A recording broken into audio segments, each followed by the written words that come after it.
Primary ignition.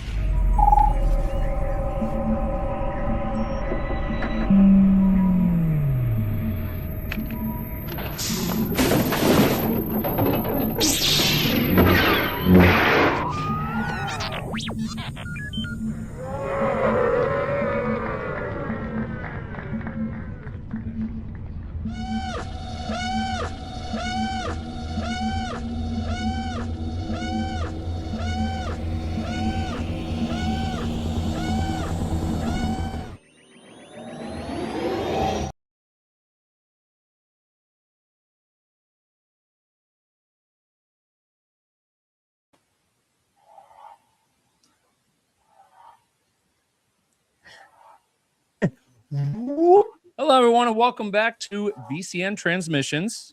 This is the first episode with a new name, so bear with us. My name is Colin. I'm Brooke. And we're here with a special guest from all the way from Countdown City Geeks. What's your name, sir? Ted, a.k.a. Steady. Hey, and we are here to talk about Maul Shadow Lord. Going to make this very clear, very, very, very clear early on. I cannot say this enough. I'm probably going to say this so many times. Spoilers.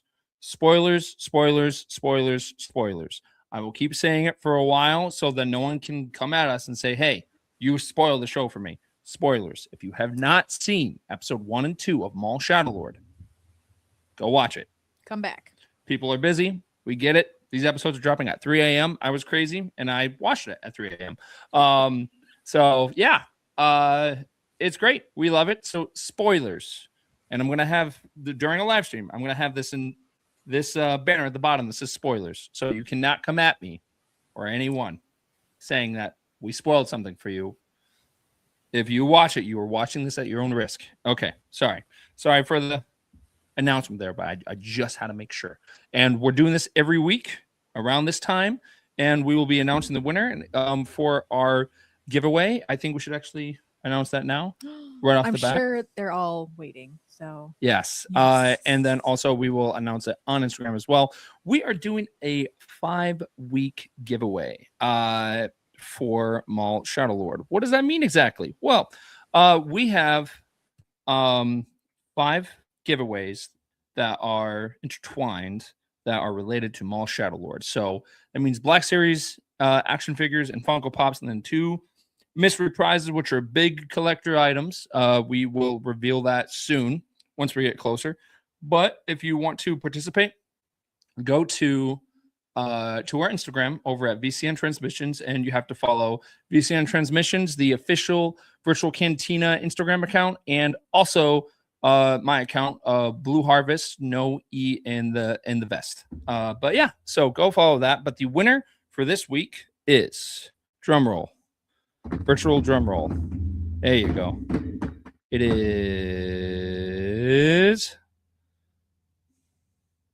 Totally Tim Weber. If you are Totally Tim Weber, send us a message. And then for some reason, if you do not respond to us in 24 hours, we will pick a new winner. But every week we will be doing a new giveaway. So next week is the Darth Maul Black Series figure. This week was Devin Black Series figure, and then the week after that is 2 Funko Pops, 2 prizes in one. Go check that out, and then the next ones are mystery prizes. Okay, let me put the spoilers back up. There you go. Okay, so now with that being said, let's dive into this. Some people had the opportunity to go see this early over at Lucasfilm, and the reviews came in early. Most of them were saying it was related to there was a strong resemblance to Andor of the vibe to it and the show.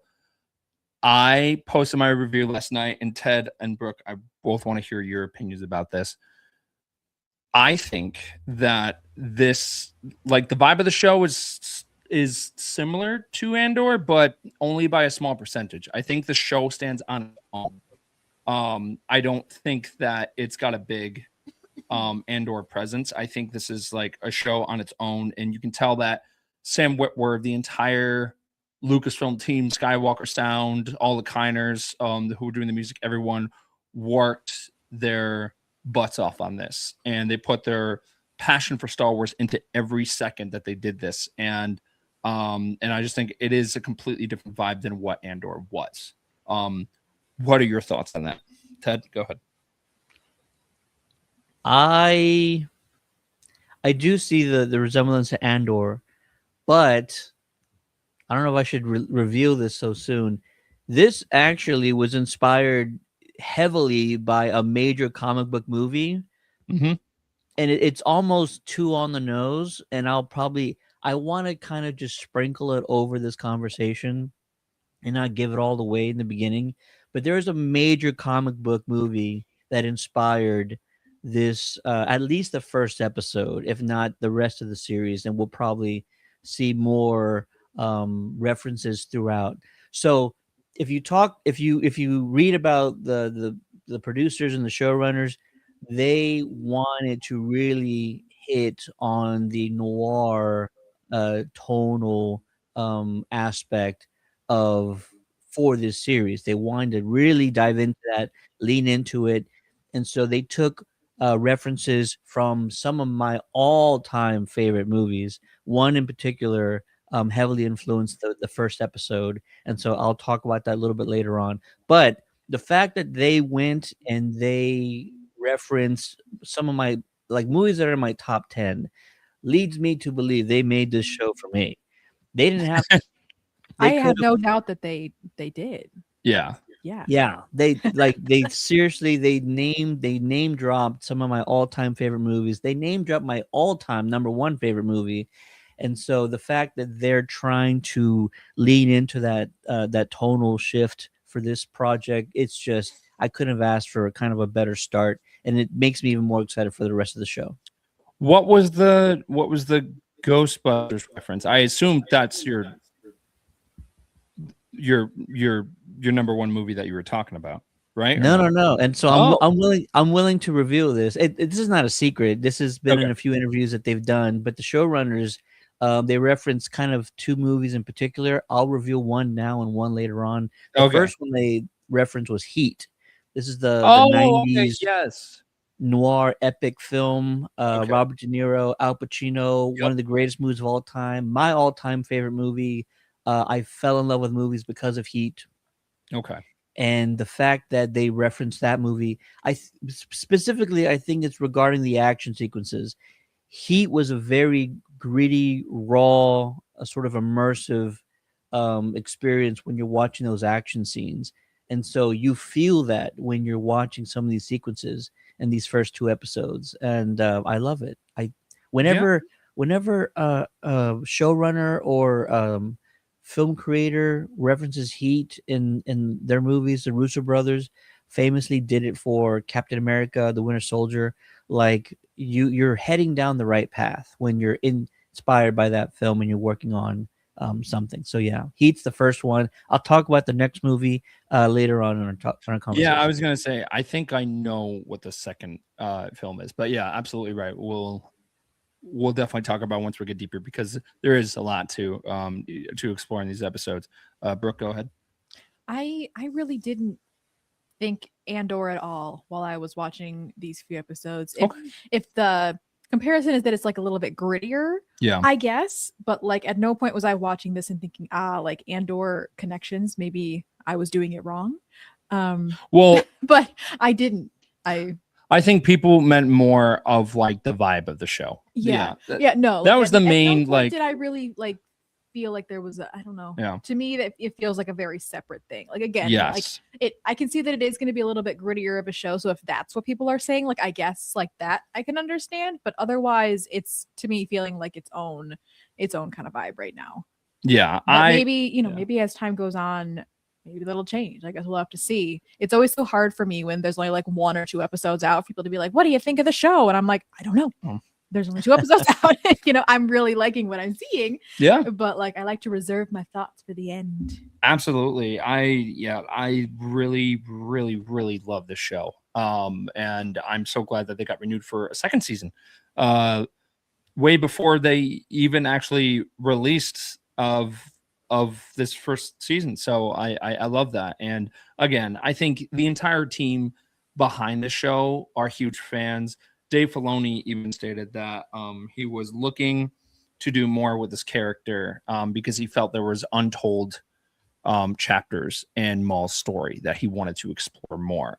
And also a statement was made by him saying that he wanted to bring to life of what George Lucas wanted to do with the character in his sequel trilogy of what he had in mind. So I think we're going to see similar storylines of what George had planned.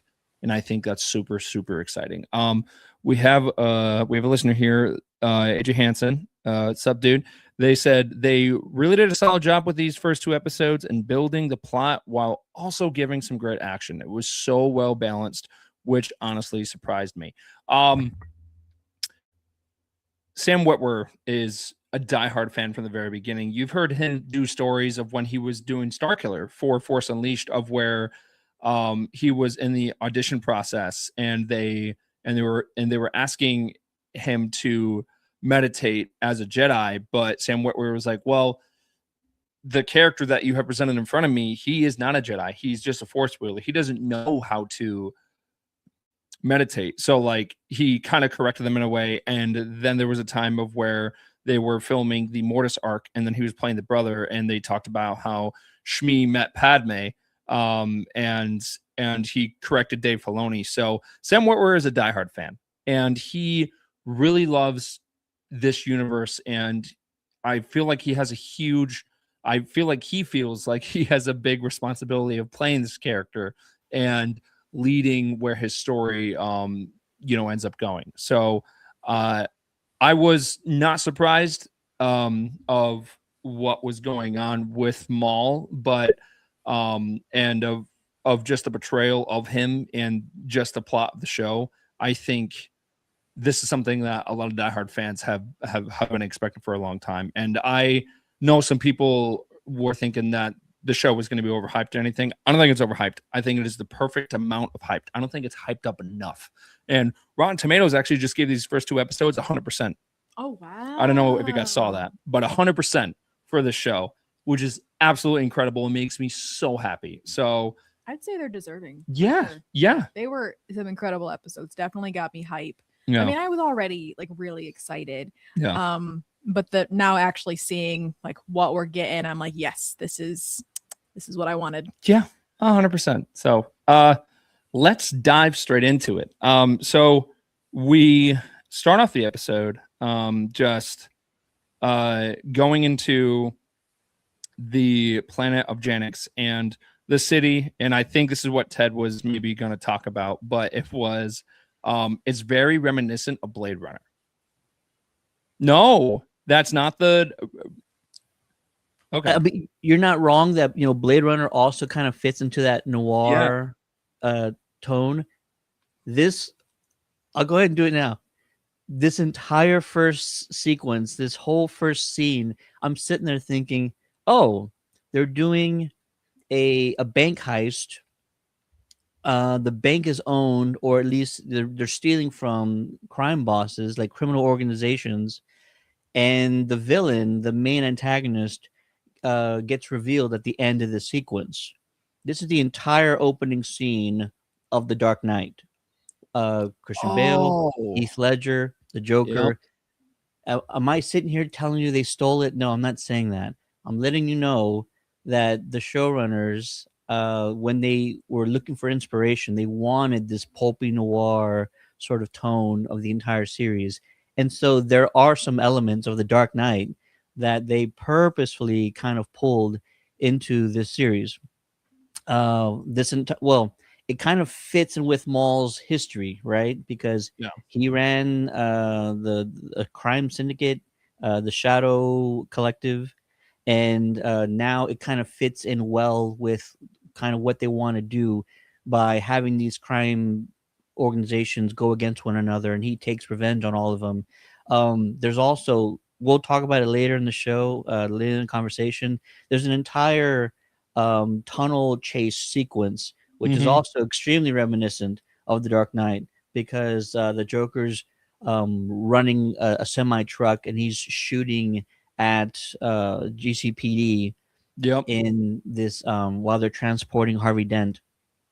Meanwhile, Maul's thugs are like using like a Gatling gun out of the back of their vehicle, which is just ramming through vehicles on the side of the road. This is all very reminiscent of The Dark Knight. The showrunners have talked about it. That's one of their inspirations for this series. And also, in case you weren't exactly sure if they were pulling inspiration, The Dark Knight, what's the title of episode 1? The Dark Revenge. Yeah. Oh. Yeah, dude, Wow. you 100% nailed that. And even in that second episode of exactly what you said, of where he jumps in front of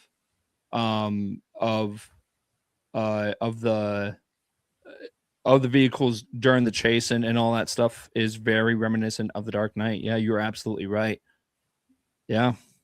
Yeah, it's really exciting. I think when you're trying to, like I said, mimic, trying to sort of create those same experiences for the audience, and you're using those type of elements, I think you're doing it the right way, and it's almost like you can't miss if you're aiming that high. There's Yeah. no way you can't miss. So they're doing it right.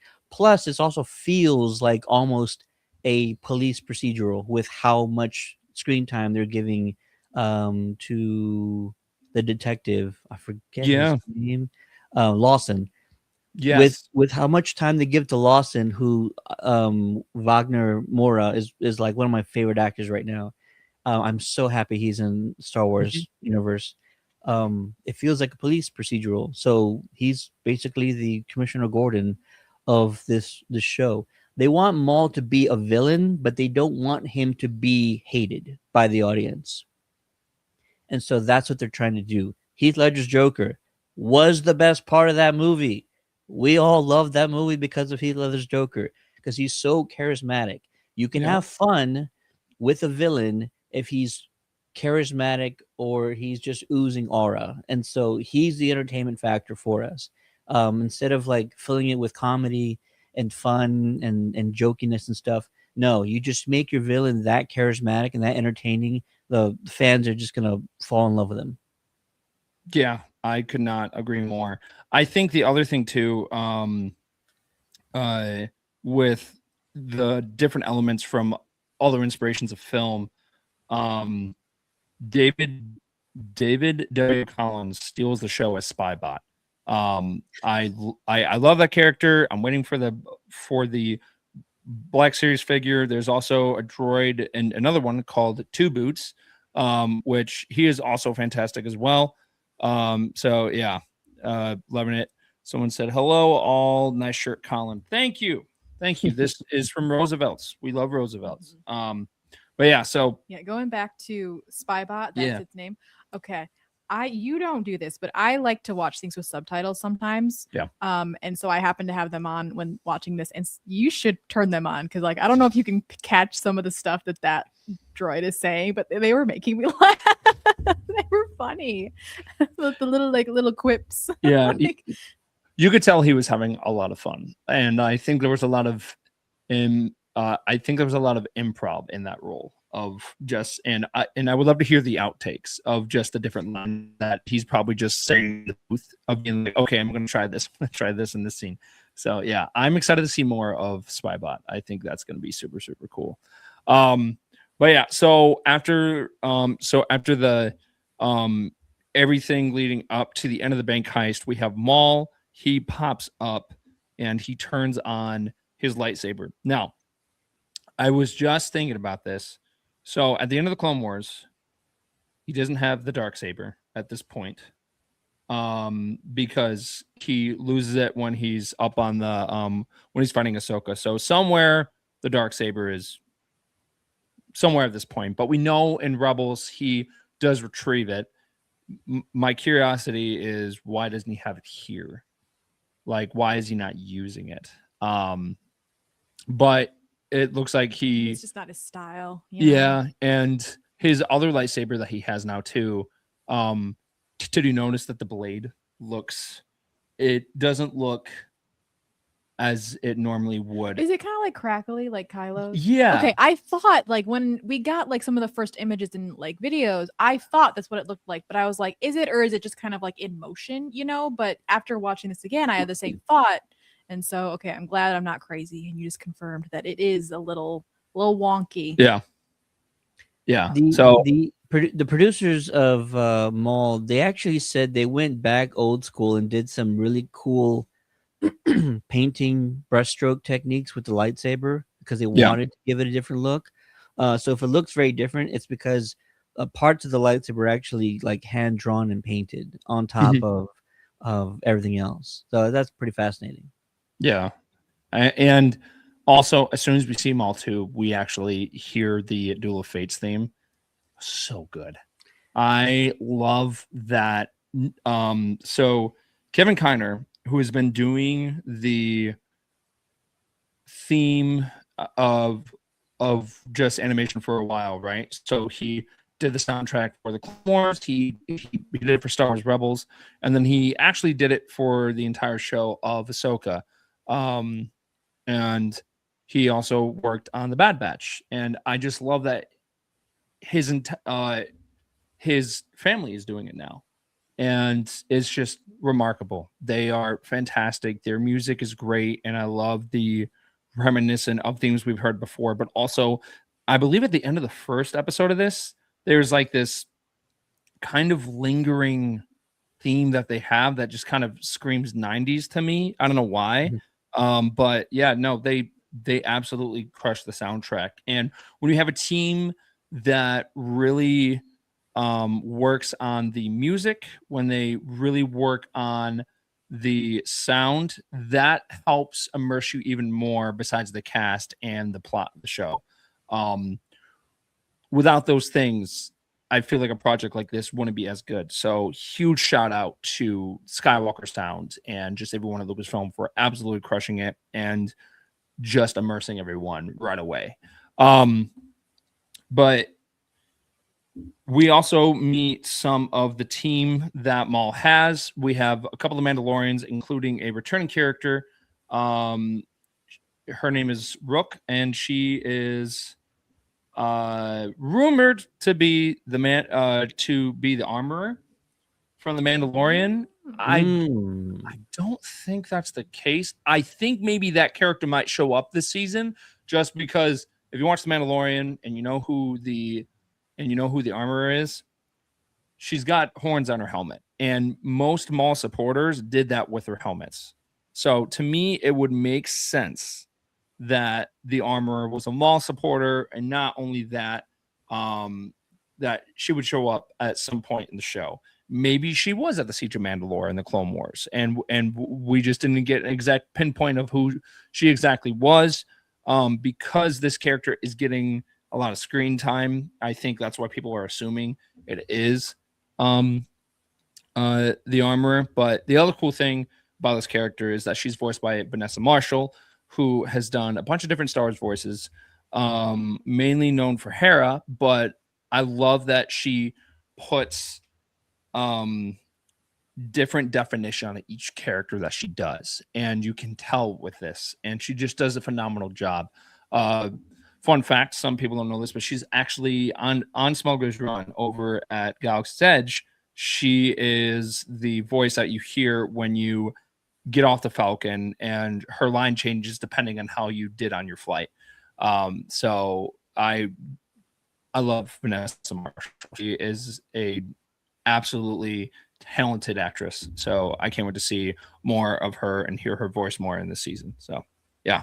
Then we cut to the two Jedi. How do we feel about these characters? Because I feel like I feel like Devin is in a whole different level than what her master is, where like she's very cynical about the whole thing. Obviously, you know, she's like, you know, hey, we're starving, like they're not gonna miss a couple of these little things. And her master, did they say what his name was? Master Iko Diodaki. Okay, I'm gonna have to see that one written out. I've only said it once, and I thought her so. He's like, no, and she's just like, bruh. Yeah. Like that's the vibe I got. I got bruh. Like Oh. It sounds like he is a very traditional and like that makes sense because he was Jedi probably Master, he yeah. was fully raised in that, right? Whereas she was probably not. Yeah. Probably still a Padawan. Yeah, like not Right. fully immersed in it. So she's still available for molding, I guess you could say. And I think Maul's going to take advantage of that for sure. Yeah. The other thing too is that potentially Devin will follow down the path that Darth Talon was going to in the George Lucas storyline of his sequels, where she became the apprentice of Maul, because Maul was going to be like the main villain of George Lucas's sequels 7, 8, and 9. So I could see this character, which sounds like she's already kind of on the fence of being like not following the Jedi way fully. And I think Maul is really going to manipulate her throughout this season to where we actually get to the point where she is fully his apprentice in a way, or or just by his side but not his apprentice.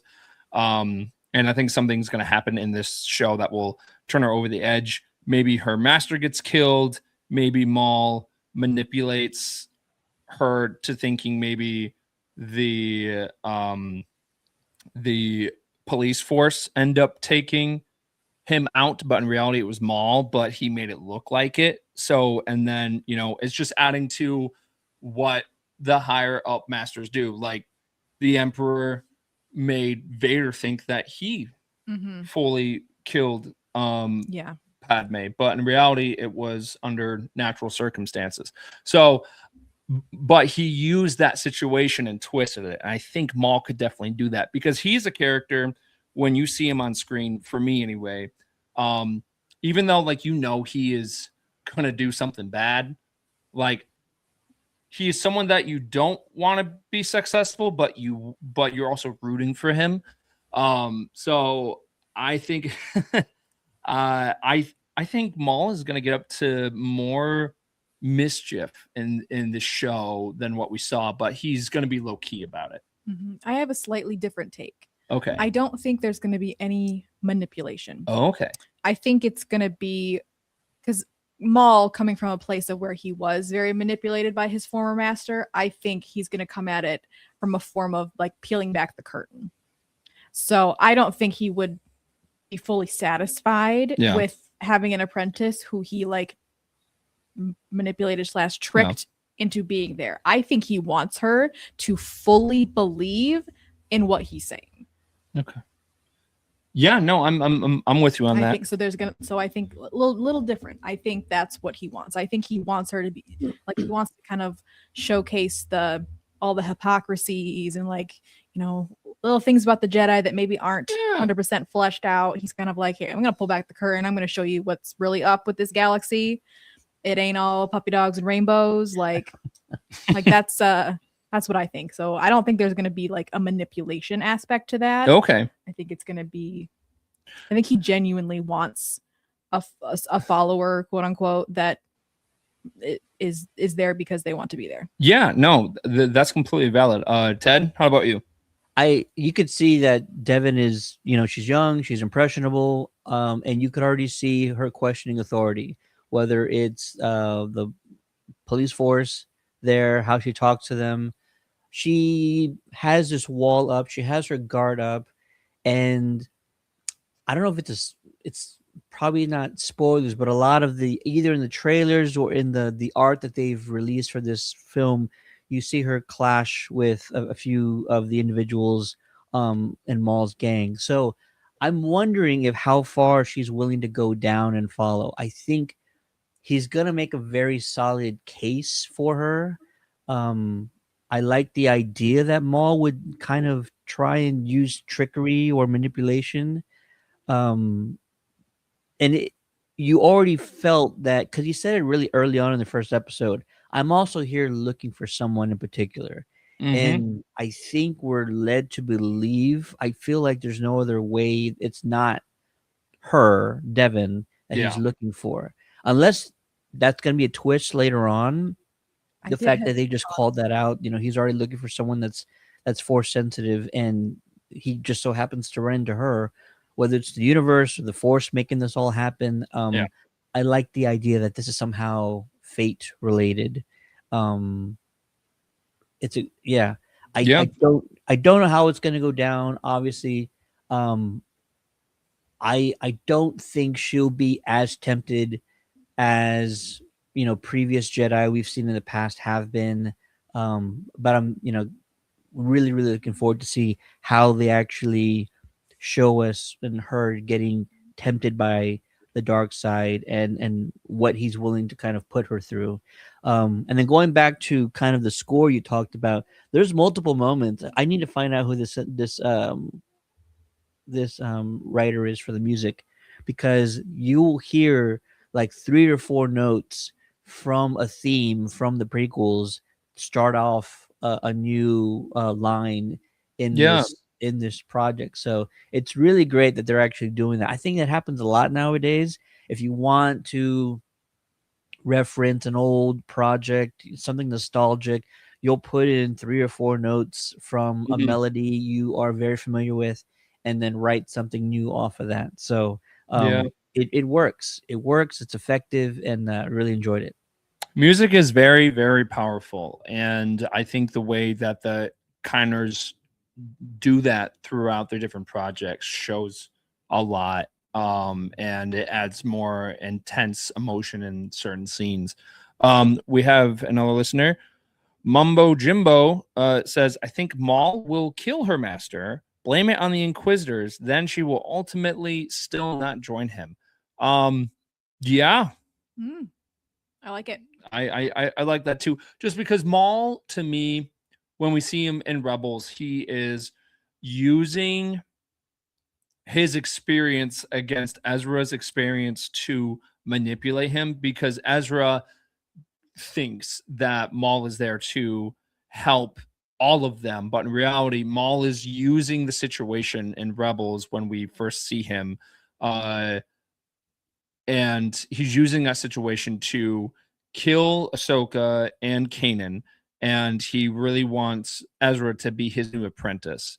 And I'm really thinking that everything in the show is leading up to where we see him eventually. Also, there was a new trailer that dropped. It was like a teaser trailer, and one of the Sith Inquisitors is talking to someone where he says, "My Lord." My guess is that he's probably talking to Vader, so I definitely think that's happening. By the way, in the season finale, it would just be awesome to see Vader in action in this animation, because we've only seen him at the end of Clone Wars and then in Tales of the Empire of Vader in this animation. So seeing him in action, Vader against Maul would just be a dream come true, and I think fans would be. Don't you think they're kind of leading into Sidious, though, that he's got a bigger beef with? I don't think Palpatine? at this point. I really don't think at this point that He's Sidious- already mentioned him once. He did. Yeah. So And I am only bringing this up because I just saw this after I watched the show. yeah, Lucasfilm released like kind of a reflective trailer Mhm. where they showed like Maul and his history going all the way back. They even showed live action stuff. They put this whole montage together, and they showed him live action animation through the years, and they really focused on him getting beat down by Sidious like multiple times. Yeah, in the Clone Wars, I don't think that they would do that again. And the only reason why I'm saying it is because through canon now, when the Sith Inquisitors fail, Vader normally is the one that steps in, because Vader is in charge of the Inquisitors. Palpatine put him in charge of it. Palpatine is not really hands-on for these situations. He is focused on the Death Star. He is focused on Project Stardust and Project Necromancer, because now he is in power, right? So now he's trying to secure his future by being immortal. That is his goal. That is his purpose now. And I don't think it's not that he's threatened by Maul. I think more of he just sees him as a pest at this point. And I think that if Palpatine ended up showing up, and this would kind of defeat the purpose of Vader's role, which is, Vader is the right hand of the Emperor at this point. Mara Jade ends up taking that position of Legends, later on in Return of the Jedi and stuff like that. And but I really think that Vader is the one. Vader makes the most sense to me. The Emperor showing up would just kind of be like, okay. This is also a year after Revenge of the Sith, from what I read. Yep. So this would probably still be Vader's like sulking emo phase. Like he's not really doing a whole lot out there in the universe. Yeah.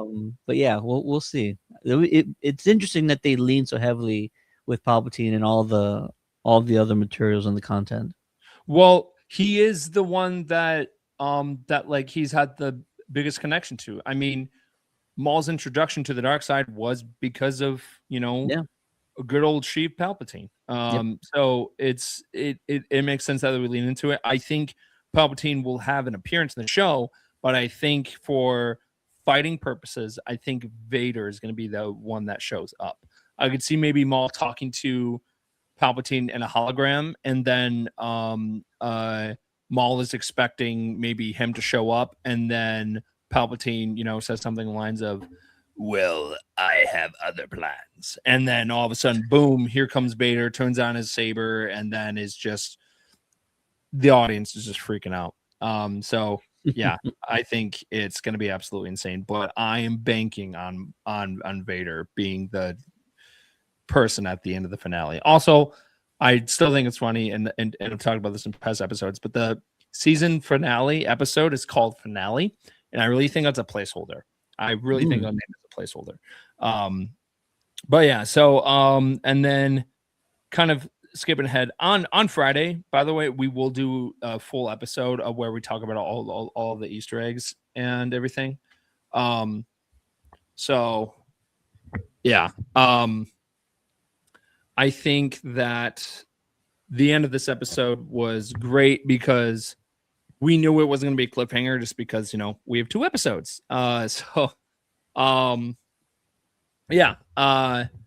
This episode ends of where Maul is going, is where he's going into Devon's cell. And then we just leave it at that. And then we start the next episode right away. And my friend Hunter said this in an Instagram story, and I love this, and I would love this on a t-shirt one day, Pat and pending potentially. The show is a glove shitto paradise. There are so many different aliens in the show already, and it's just fantastic, and I can't wait to see more. And there's so many Phantom Menace callbacks too, which would make sense because Maul came from the Phantom Menace. I love the whole Shadow Collective. I love how Crimson Dawn is still its own thing, and we know that Maul's gonna eventually take over Crimson Dawn. But I love how he wants revenge on all of the crime syndicates. We know he goes after the Pikes. We potentially he might go after the Black Sun as well. So yeah, I'm very, very excited to see where this ends up going for that. What did you think about the first episode overall before we start going into the second one? I'm totally biased because these Dark Knight references kept hitting me in the face, and I would get more and more excited about it all. You just talked about the prison, the jailbreak scene, and what happens in the Dark Knight. One of the most famous scenes ever in comic book movies is the jail breakout for the Joker. So it's just another sort of slight, pull from the Dark Knight and reference to make this show kind of what it is. I really dug it. It's so much action.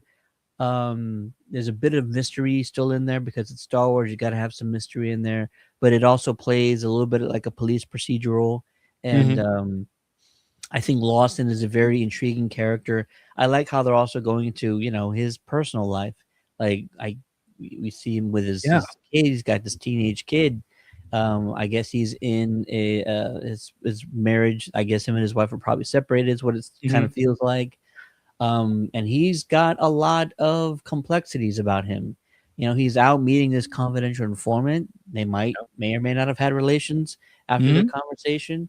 So it's like, this is a complex character. I Yeah. think we're gonna see, and this is exactly why they chose movies like The Dark Knight and Heat specifically, because even the good guys have bad stuff about them, and then the bad guys had good stuff about them. So now you're seeing sort of the gray area with this detective, Lawson. And Maul, he is a bad guy. He's killed, he's murdered people. Like, we all know that. But right now, he's going after other bad guys. And so you kind of like him for doing that kind of thing. He's almost cleaning up the galaxy in a way. I mean, sure, he's going to, you know, consume all this power for himself in the end. But for the time being, like, he's kind of doing the good guys' job for them. And I don't know how they're gonna fill up 10 episodes of this, because he's already gone through like 2 syndicates, and he's already he's making quick work with these groups. That's all I'm saying. And Yeah. so yeah, they're gonna have to stretch this out a little bit more before I would he love, finishes them all. I would love to see more of the Black Sun. And this has been a pipe dream. And the official Star Wars page actually commented on my comment years ago. But in Star Wars Rebels, there was an episode of where they had the ship called the Outrider.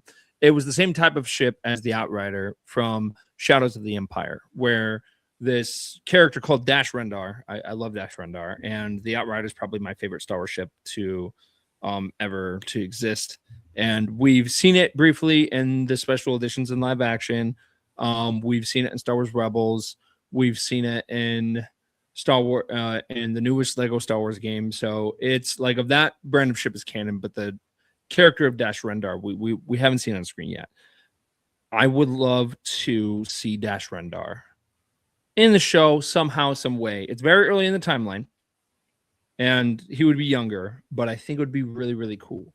I think that that character would fit perfectly into the show, because Shadows of the Empire has a lot of underworld aspects and themes, right? So this would be the perfect show for them to do that. And like of to have Dash show up, and maybe have like a small origin story in there, even though it's about Maul. I would love to see that, because I think Dash deserves screen time.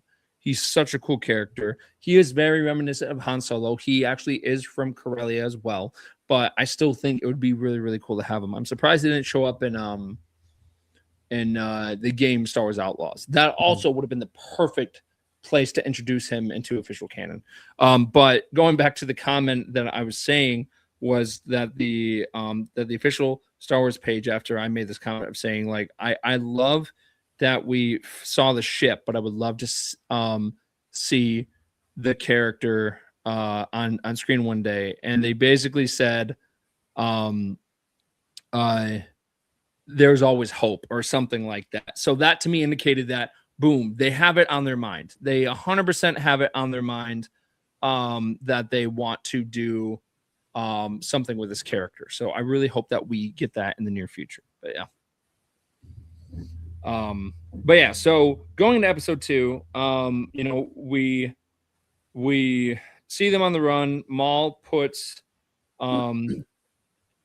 well, actually, no, I'm jumping forward. We get that really cool scene that is very reminiscent of The Dark Knight. And then we have I'm just gonna say Jedi Master, just because I don't want to butcher the Jedi Master's name.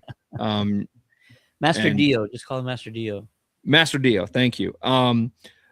Master Dio pulls a Joker, and he like doesn't say, hit me, but he like has the same stance, and he uses the Force, and the vehicle crashes, and his like character is really mysterious, and I really hope that we dive deep into of what happened during Order 66 and how they survived. I'm curious of what was going on with that, because one other character that I really wish that we dive deeper into of what was going on with Balin's skull during all that as well. during Order 66 and in Ahsoka. So I just feel like there's so many Jedi that actually did survive, but we don't know exactly how they survived. So I really would love them to have maybe like a flashback episode of Devin and Dio of Order 66, them surviving and them being on the run. I would really love to see on how that happened. Even though it is probably one of the darkest moments in Star Wars. And I know that's crazy to say. I would love to see more of that. It's more of I want to see the backstory of how they got where they are now in the show. But yeah. Order 66, it's the gift that keeps on giving. Yeah, it's terrifying, but yeah. I wouldn't mind doing that. I think if they do it too many times, then it'll get old quick. But if they could just reference, Master Dio being in a different place. A lot of Jedi were off world. They were on missions, they were scouting, doing other things. Yeah. So they probably had a fighting chance to like get away, hide, do that kind of thing. So if Dio was like off world and he was able to evade the troopers that he was commanding at the time, I would like that. I would rather see Balin at the temple. That would be amazing, especially because it's good old Rory from Game of Thrones who's going to be taking over as Balin. So I think I'd rather see Balin at the temple and not Master Dio. But you're right that he's a very mysterious character. Yes, that was another sort of pull from the Dark Knight, flipping the trailer in when the Joker was driving the 18-wheeler. That's what it felt like. And so another really cool reference. The showrunner that actually wrote this episode was is it Mick? Forgive me, I had it earlier. Matt Mikanovich. Okay. He's the one that wrote episode 1, and he wrote episode 2. And so he's a fantastic writer, and you can see the influences there. You can, the pacing of both these episodes is fantastic, and we're getting the backstory of all these characters. And it's, later in this episode, we're actually going to see Master Dio, really try and reach out to Detective Lawson. So you can kind of see already that allies, surprising individuals might need to ally with one another in order to combat the forces that are, coming together. So a future buddy cop, a few episodes between Master Dio and Detective Lawson, I'm sure. Someone also brought up a interesting point, which there's a line from the first episode that that I wanted to talk about super quick, where JT_beans on Instagram said, "Why does the lead cop call lightsabers laser swords?" So that is not the first time that we heard the word laser swords in Star Wars. George Lucas actually used to call lightsabers laser swords too, but in the sequels, Last Jedi, Luke actually has a line of where he's talking to Rey, and he's like, "What? Did you expect me to take out my laser sword and take out the whole First Order on my own?" So the term laser swords is not new. I think that we're in a different place of the galaxy. Not everyone, likes to use the term lightsaber. I mean, you also have Lando calling Han. So it's not like we're strangers to hearing people say different words that actually mean something else. So I'm not really looking into it, but George Lucas actually did used to call lightsabers laser swords all the time. So yeah. And I think the comment is stating, how did you not know about lightsabers, right? Well, he also didn't know about Maul, right? Yeah. So it's like not everybody in every planet in the galaxy is aware of what's happening. something Mhm. that was beaten over the head with us in episode 8 was that like nobody cares. There's a Yeah. lot of people that just don't even care what's going on. Yeah. So this is probably one of those things. If you're a lead detective on a planet that has as much going on with it, like multiple crime organizations just running rampant, you got enough on your hands to worry about, battles between the Sith and the Jedi on other planets. So it's probably just his hands are full. He's not really privy to everything that's going on, and he probably also doesn't know a lot about the Jedi either. If he doesn't know about Maul, he probably knows even less about the Jedi, and Master Dia will be the one to sort of get him and the audience caught up Yep. on what's been going on with the Jedi. Yeah. I think so too. And he even goes to his contact and he's like, what can you tell me about this? And then, she's like, have you ever heard of the Shadow Collective? And they dive deeper into that. And I love how also this show is not giving you like 100% like, like of what they would do during the Clone Wars, being like, a galaxy divided and a galaxy far, far away. Like, they're not giving you like a full recap, but it's part of the plot of where they're like, hey, have you ever heard of the Shadow Collective? This is what Maul did during the Clone Wars, of where he became in charge of the Pikes and charted and in charge of the Black Sun, and it was like a throwback to of what happened in the Clone Wars.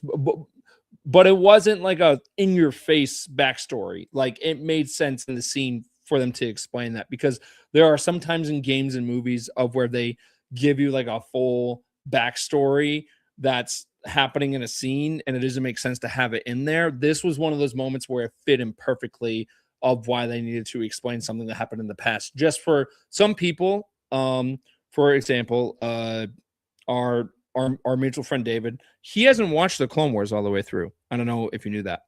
Uh, so of these parts, of when they do things like that, of these lines, I think it's the perfect opportunity to do that, because it shows,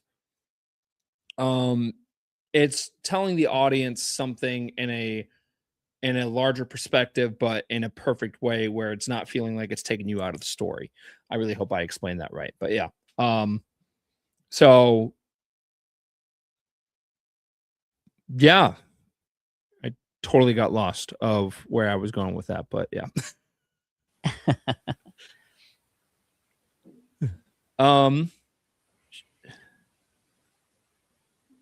We have Shares in the another. chat saying she's loving Spybot, reminds her of Chopper. Yep. I also too think that Spybot's great. Also, I'm becoming a quick fan of Two Boots. Yes. It's just a kind of random name that he's called Two Boots, but like Two Boots is a very dependable droid and police partner. Like, Yeah. it's interesting that he's sort of trusted as much as he is by Detective Lawson. You kind of feel that same camaraderie and trust between like Han and Chewie. Han went to Chewie for Yeah. everything. Chewie, this, that, directives, all this kind of things. And Lawson, like every 5 minutes, Two Boots, get this. Two Boots, open the doors. Two Boots, get control of the security systems. I actually really dig what they're doing with Two Boots, who's voiced by Richard Ayoade, and it's fantastic. He Big fan of he Two Boots. kind of reminds me of K2SO, like just a tiny bit, because he is a Woody droid. There's also L3, that was the droid of Lando, and I love that all these droids in a way are inspired by Anthony Daniels' performance as C3PO, and I love that. And I love how each droid has their own personality, their own voice, and seriously, it really is because of what Anthony Daniels did with the character of C3PO. So I love that the tradition of droids with a personality has become a thing, like even more over the years. So I love that. But yeah, so we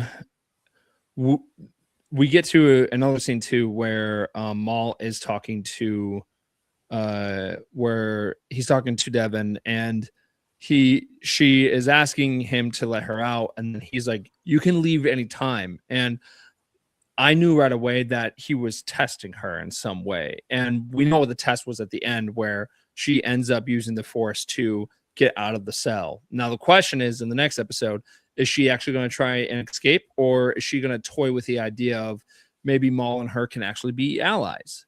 Like, what is the next step after this? Also, this episode ended abruptly, and I didn't like that. I didn't like how I was like, okay, what's gonna happen in the next scene, and then boom. So I like hated that happen, but I loved it as well because I'm hooked as an audience member, and that's what you want. You want each episode to feel like, you know, you have to anticipate what's gonna happen next. I love that. I love it, but I hate it. So yeah, no, yeah, this is such a great show, and I love all the underworld references. We saw the Pikes again. We know there's probably going to be some type of war coming up. We also got like a foreshadow of the Empire coming, because Two Boots kept saying we should call the Empire. Why aren't we calling the Empire? Like, come on, man, call the Empire.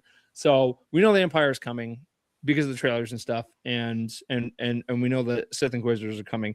But yeah, no, the show was written so well. The music is great, the sound is great, the cast is great, everything's just great. You know, I love that they got 100% Rotten Tomatoes. That just this makes me so happy. And this is such a great show to start off the year of just to start off the Star Wars season, because no joke, next month is the Mandalorian and Grogu. How crazy is that, by the way?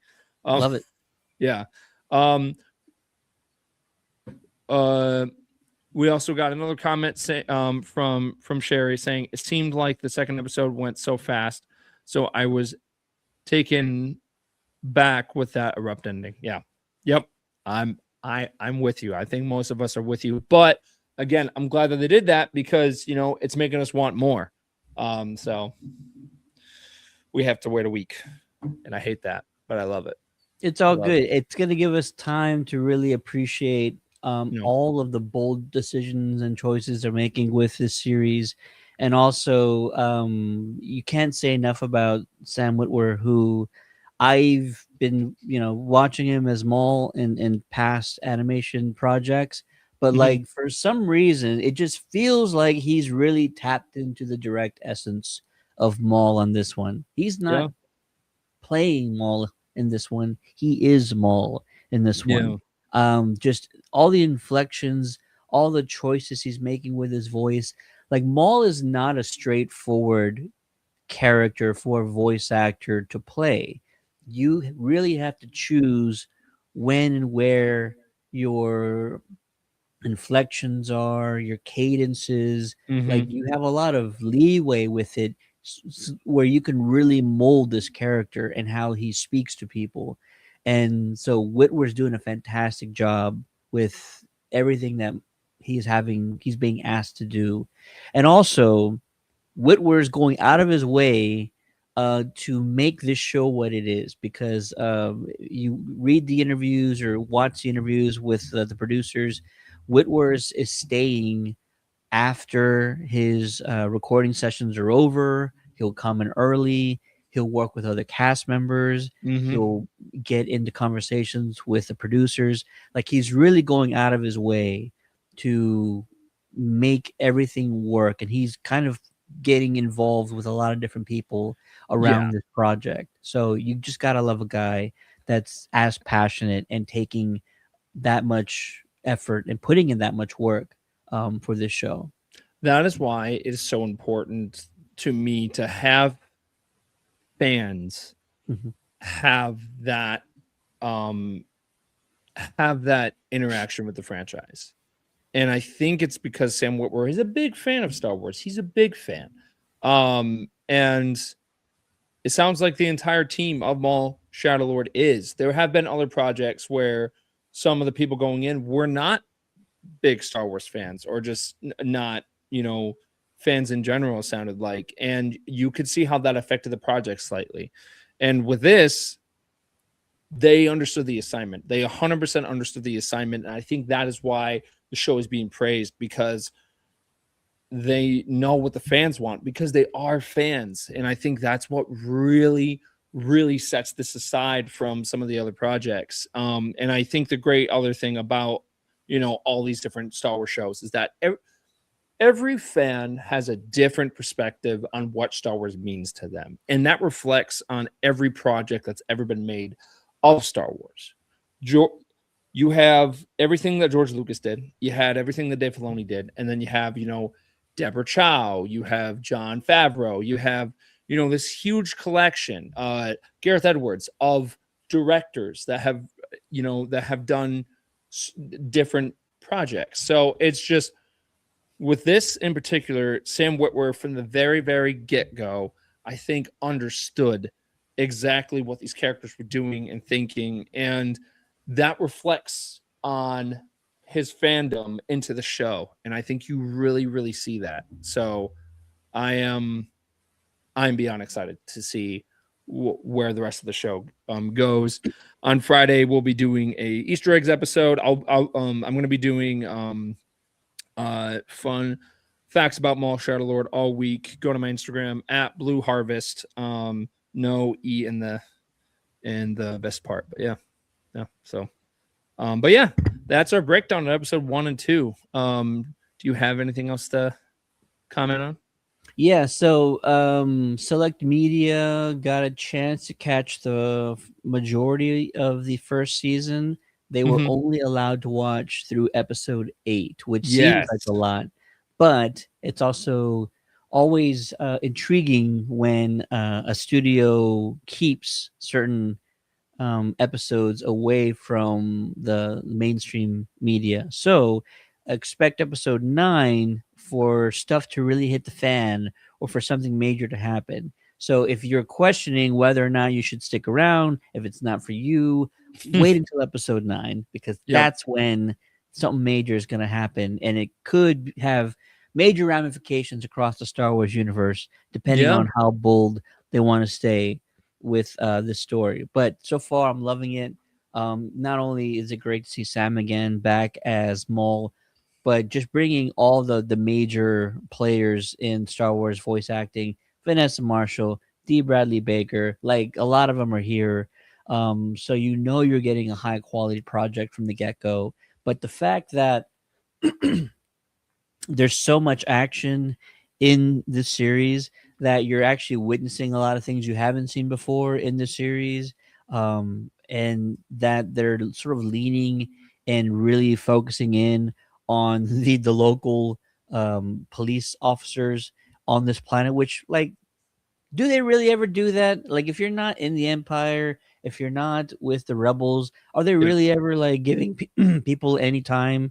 But the fact that they're finally like showcasing this law enforcement and this officer and digging into his history and his personal life, it's actually fascinating for me to see that. Again, something new in Star Wars, which out of the thousands of episodes of TV content and the dozens of movies, like, it's really hard to do something new in Star Wars. And if you do something too new, the fans will turn on you. So hopefully they can keep riding that fine line on giving us stuff that's new and exciting and intriguing, and keep just focusing on their inspirations, and keeping that same tone throughout this series, because for right now it works. And to maintain, it's going to be the challenging part, is to make sure that you never go too far into too dark or too comic booky or anything like that. Like, stay with this grounded sort of noir tone throughout, and I think they're gonna win a lot of fans over with that. Yeah, I 100% agree with you. And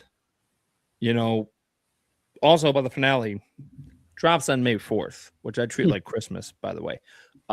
So that's just going to be a treat. just a great way to kick off May too, because May is just going to be.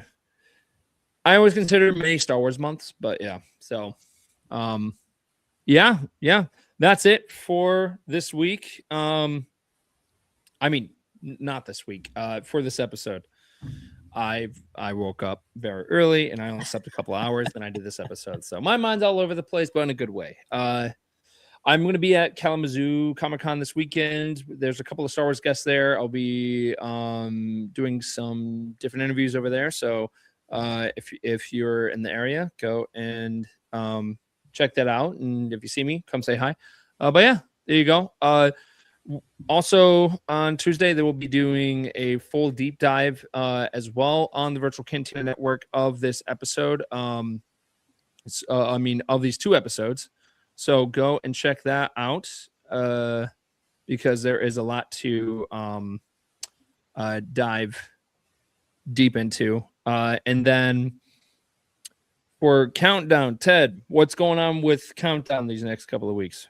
We are dropping a lot of interviews. We've been in a lot of local conventions and some national conventions. And so we're dropping a lot of interviews this week. We're also, we're going to be talking a little bit about Maul. This is a busy week in just geek culture because you had Maul today. Tomorrow you have, I think, Daredevil's back with a new episode. And then Wednesday you have The Boys making their premiere for their final season, which everybody's stoked about that. The Boys are also going to have majority of their cast in San Antonio in 2 months at SpaceCon, which is one of the largest, best run conventions in the country. A lot of Star Trek guests, a handful of Star Wars guests. Hayden Christensen's going to be there. Ian McDermott's going to be there. Jimmy Smith is going to be there. And then also, like I mentioned, like 5 or 6 cast members from The Boys are going to be in attendance. So definitely look up SpaceCon San Antonio.